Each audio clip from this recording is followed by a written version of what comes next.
Rebekah. We expect God to lay out the whole picture. Philip was in the middle of a revival in Acts, and God tells him to leave all those people and all those people getting saved in the revival and go down to the desert. And, you know, Philip said, why do you want to do that for? All these people are getting saved up here.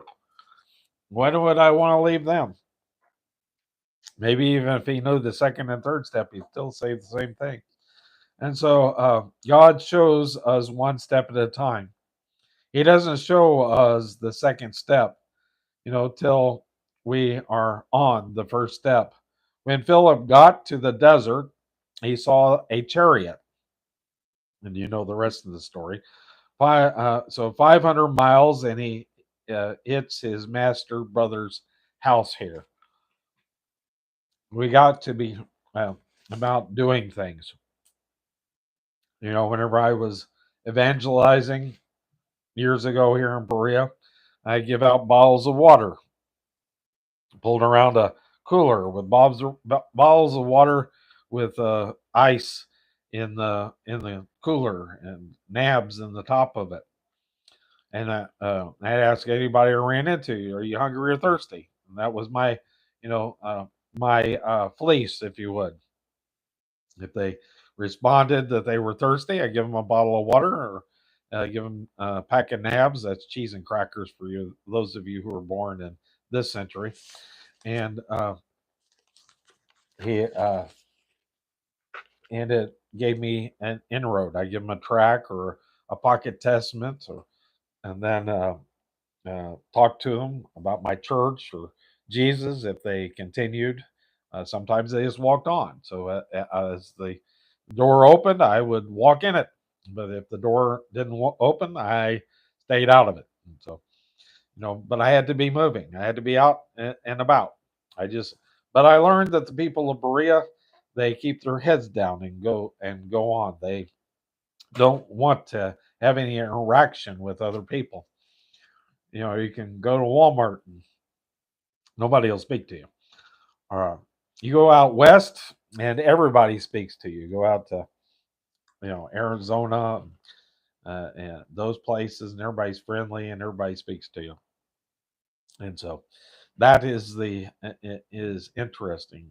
So I do that. Use my podcast now today. Try to open up doors through that. We'll see how that works. Maybe that's the reason this is the driest place around when it comes to people claiming to know God. 60 some percent of the people in Madison County and Richmond and Berea claim that they have no religious affiliation, where it's reversed in the surrounding counties. 60% of the people claim a religious affiliation. So that may be why, because they aren't open to anything here. And so God bless us if we can reach any of them.